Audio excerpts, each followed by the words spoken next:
करते हैं कि एकादशी व्रत को हरितोष व्रत कहते हैं।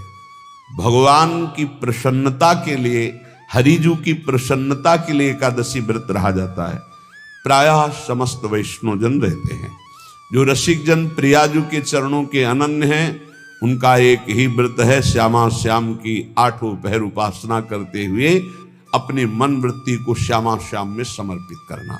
यहाँ ज्ञान ध्यान व्रत कर्म जीते सब काहो में नहीं मोहि प्रतीति, रसिक अनन्य निशान बजायो एक श्याम श्यामा पद प्रीत।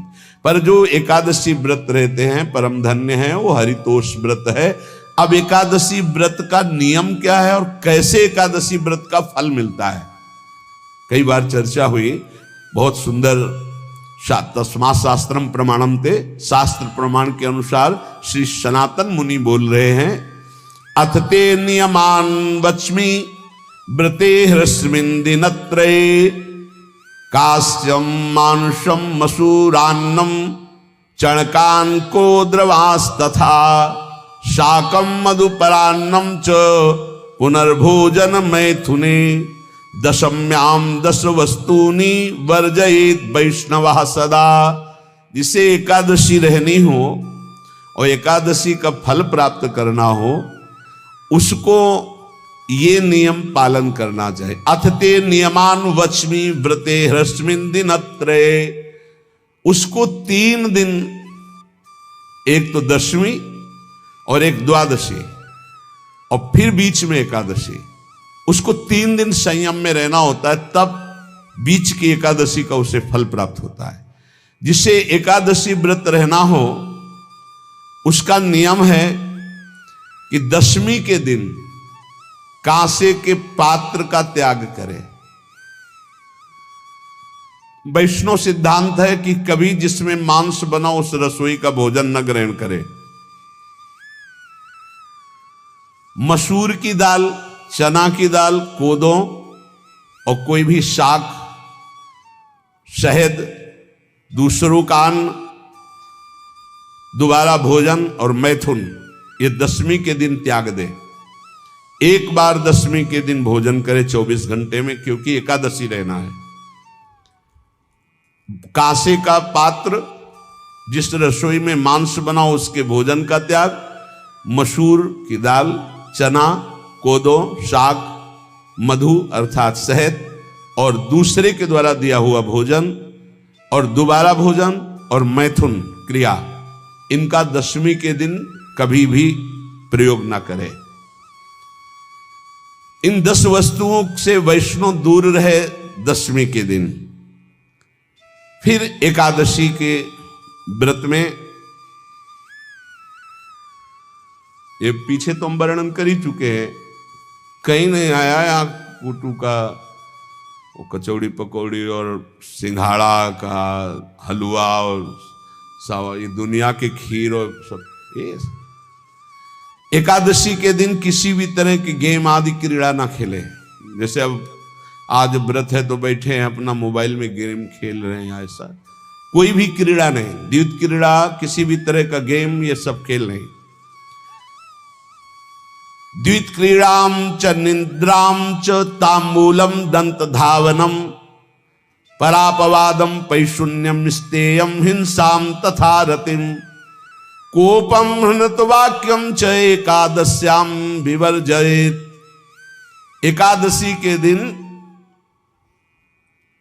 उपासक को चाहिए कि वो किसी भी तरह की क्रीड़ा, मनोरंजन बिल्कुल नहीं। चनिद्राम, नींद नहीं लेनी उसको, न दिन में न रात में, एकादशी व्रत। और प्रायः पुराने महापुरुषों ने ऐसा किया है।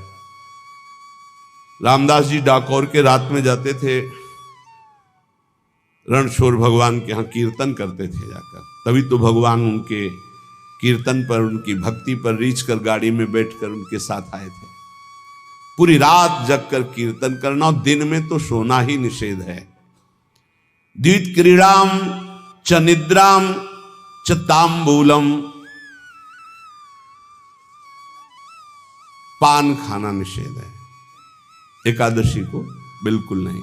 जो व्रत रह रहे हैं, दंत धावनम, वृक्ष से तोड़कर जो दतून की जाती एकादशी के दिन नहीं। परापवादम, दूसरे की निंदा करना, चर्चा करना नहीं, अर्थात अधिकतर मौन व्रत धारण करे एकादशी के दिन। पैशून्यम, चुगली करना। स्तेयम, कोई चोरी करना। हिंसाम, वाणी से, शरीर से, मन से किसी को दुख पहुंचाना। रतिम, अर्थात भोग करना, मैथुन करना। कोपम, किसी के ऊपर गुस्सा करना। अनत वाक्यम, झूठ बोलना। एकादश्याम विवर्जयेत, एकादशी के दिन ये नहीं करना चाहिए। एकादशी को एक बार कुछ फलाहार शुद्ध, अगर आपके पास कोई व्यवस्था नहीं तो थोड़ा दूध है, जल है, ऐसे आप लेकर, या थोड़ा सा फल ले लिया, थोड़ा सा फल लेकर के प्राण पोषण, एक दिन में मर नहीं जाओगे। कितने तो निर्जला एकादशी रहते हैं, हर एकादशी निर्जला। पूज्य श्री मथुरा दास जी निर्जला ही रहते थे हर एकादशी। चलो भैया, आपकी सामर्थ्य नहीं तो जल 2-4 बार ले लो, एक बार थोड़ा सा दूध और फल ले लो, चल जाएगा काम, प्राणों का पोषण हो जाएगा। ये आचरण न करे, एक बार कुछ आहार ले ले, वो भी शुद्ध भगवद अर्पित प्रसाद। फिर द्वादशी को काश्यम, मांसम, सुराम, छौद्रम, तैलम, वितथ भाषणम, व्यायामम च प्रवासम च पुनर्भोजन मैथुने, अस्पृश्य स्पर्श मासूरे, द्वादश्याम द्वादश त्यजेत। कांस के पात्र में द्वादशी को भी भोजन न पावे। जिस रसोई में मांस बनाओ उसमें आहार न ले। किसी भी तरह का नशा द्वादशी को न करे। शहद न पाए, तेल के बने पदार्थ न पाए, मिथ्या भाषण न करे और बहुत शरीर का व्यायाम न करे, बहुत थकावट वाले कार्य न करे। दोबारा भोजन न करे, एक बार द्वादशी को भी भोजन पवित्र। मैथुन न करे, जिसका स्पर्श नहीं किया जाता ऐसे पदार्थों का स्पर्श न करे, और मसूर की दाल न खाए। द्वादशी को जो इन नियमों का पालन करता है, दशमी द्वादशी ऐसे और एकादशी ऐसे, तब उसे एकादशी व्रत का फल प्राप्त होता है। जो इस पद्धति से एकादशी, ये जो मनमानी है सब नहीं, हर पदार्थ मिल जाएगा आपको फलाहार में। हर पदार्थ हमको बताया गया कि आपको जो चाहो वो सब पदार्थ फलाहार का। अरे भाई, हरितोष व्रत है तो हरि प्रसन्नता के लिए एक दिन भूखे रहने बहुत आनंद आता है। पहले भगवत कृपा से ऐसी गंगा जल पी करके कुछ दिन, फिर कभी कभी निर्जला एकादशी का भी आनंद। बड़े संन्यास मार्ग में थे तो बड़े संयम से सब शास्त्रीय पद्धतियों का निर्वाह होता था। उपासक को चाहिए कि इन नियमों से व्रत का अनुष्ठान करे, मनमानी आचरण न करे। सबसे प्रार्थना जो एकादशी रहते हो, हरितोष व्रत इसे कहते हैं, भगवान की प्रसन्नता के लिए रहा जाता है, रहना चाहिए। जो अपनी आचार्य परंपरा में हैं, जैसे जिनका सिद्धांत है, पर रहने का सिद्धांत ये श्री सनत कुमार जी वर्णन, श्री सनक जी महाराज, ये सनत कुमार जी वर्णन की। सनक जी महाराज कह रहे हैं, यदि भगवान का आश्रय नहीं, सत्संग नहीं है, तो इन चार में से एक हो तो नाश कर देता, फिर चारों हो तो सर्वनाश हो जाता है। यौवनम धन संपत्ति, प्रभुत्व विवेकता, एकैपमप्यनर्थाय किमु यत्र चतुष्टयम। यदि सत्संग नहीं है, यदि भगवद आश्रय नहीं है, खूब धन हो, जवान अवस्था हो, और बढ़िया पद मिला हो, प्रभुत्व चलता हो, और अज्ञान हो, फिर क्या कहना है? बोले ये चारों जहां मौजूद होते हैं वहां सर्वनाश का खेल शुरू हो जाता है। अगर इनमें से एक हो तो सर्वनाश करने में पर्याप्त है, और अगर चारों हो तो फिर क्या कहना है?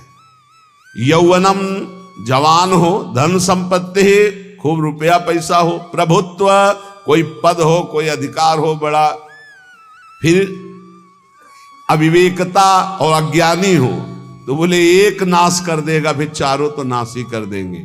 अगर सत्संगी है तो ये चारों महान कार्य कर देंगे। क्या यौवनम, जवान है, खूब दूसरों की सेवा, मेहनत पूर्वक धन संपत्ति कमाकर माता पिता की सेवा, परिवार की सेवा। ये माता पिता, हमारा वेद कहता है मातृ देवो भव, तैत्तिरीयोपनिषद, मातृ देवो भव, पितृ देवो भव, आचार्य देवो भव, अतिथि देवो भव, यान्य नवद्यानि कर्माणि तानि सेवितव्यानि नो इतराणि, यान्यस्माकः सुचरितानि तानि तोयोपास्यानि नो इतराणि, ये के चास्माच्छेयाः सो ब्राह्मणाः तेषां त्वया स्नेन प्रश्वसितव्यं, श्रद्धया देयम् अश्रद्धया देयम्, श्रिया देयम् ह्रिया देयम् भिया देयम् संविदा देयम्। वेद कहता है मातृदेवो भव, माता साक्षात हमारी भगवान है। देव हरि को कहते हैं, केशव देव जैसे कहा, हरि को कहते हैं, गोविंद देव, मातृ देव, माता भगवान है। धिक्कार है उन पुत्रों को जो अपने माता के द्वारा पोषित किए हुए शरीर से हाथ उठाते हैं अपने माता पिता के ऊपर। नरक में तुम्हारी जो दुर्दशा होगी भोगोगे। एक हमको दिखाया गया दृश्य कि अपनी माता की कोख में लात मारता है, थप्पड़ मारता है, पिता बैठा है उसको लात मारता है, थप्पड़ मारता है, बाल घसीट कर गेट तक माता को ले जाता है। अब इनकी जो दुर्दशा होगी ये बोल नहीं पाएंगे, बता नहीं पाएंगे। ऐसी जगह मारा जाता है कि बस तलकते रहो, कुछ कह नहीं सकते, घोर नरकों की प्राप्ति होती। वेद कहता, तैत्तिरीयोपनिषद, मातृ देवो भव, ध्यान से सुन लो, सत्संग है, ये माता साक्षात भगवान है। अगर तुमने मारा वाह भर करके इसके आंसू गिरे, जितने आंसुओं की बूंद से भूमि के कण भींजेंगे उतने कल्प तक नरक भोगोगे। ध्यान रखना, तुम्हारा कभी यश, कभी कीर्ति, कभी श्री, कभी हिरी, ये कभी तुम्हारे उदय नहीं हो सकती। तुम्हारा सर्वनाश हो जाएगा अगर मां पे हाथ उठाया। पितृदेवो भव, पिता साक्षात भगवान है। देखो भगवान अवतरित हुए तो प्रात काल उठी कै रघुनाथा, मातु पिता गुरु नावहि माथा। आचार्य देवो भव, माता साक्षात भगवान है, पिता साक्षात भगवान है, आचार्य गुरुदेव साक्षात भगवान है। जो अपनी माता को, अपने पिता को दुख देता है, अपने गुरुदेव की अवहेलना करता है, उसका कभी मंगल हो सकता है? वो कभी सुख प्राप्त कर सकता है? वेद कहता है जो निर्दोष कर्म करते हुए धन कमाकर, कैसा कर्म? निर्दोष कर्म करते हुए धन कमाता है और उस धन से अपने बूढ़े माता पिता और गुरुजनों की सेवा करता है, जीवन धन्य है। धिक्कार है उस पुत्र को, धिक्कार उस जवानी को, धिक्कार है उस धन को, धिक्कार उस बुद्धि को जिसको ये सब प्राप्त होने पर भी अपने बूढ़े माता पिता को दर दर के भटकने के लिए विवश कर देते हैं, जो अपने बूढ़े माता पिता को कष्ट देते हैं। जहां वेद कह रहा है मातृ देवो भव, पितृ देवो भव, आचार्य देवो भव, अतिथि देवो भव, चार बातें कही। अतिथि देवो भव, अगर बिना परिचय के कोई आ गया, कह रहा भूखा हूं, भोजन पवा दो, भगवान पधारे हैं, हम कह रहे मत अंदर आने दो, गेट के बाहर पवा दो, तुम्हारा संशय, पर उसे भूखा मत जाने दो। अतिथि देवो भव, जो निर्दोष कर्म करके अर्थ कमाकर अपने माता पिता गुरुजनों की सेवा करता है, उसी का जीवन धन है। पशुवत आचरण, मनुष्य शरीर प्राप्त करके राक्षस आचरण, राक्षसों की यही पहचान होती है। माँ नहीं मातु पिता नहीं देवा, साधुन ते करवा वही सेवा। तुम्हारे जो पुण्य है ना सब भस्म हो जाएंगे, आप खिलवाड़ मत समझो। वो विरक्त है, भले तुम्हें नौजवान दिखाई दे रहा है, वो शरणागत है। जो आचार्य ने मंत्र दिया वही गुरु परंपरा से चला रहा, वही मंत्र उसमें, आप उसको बोल रहे हमारे लिए कुर्सी डालो, पैंट शर्ट पहने हो।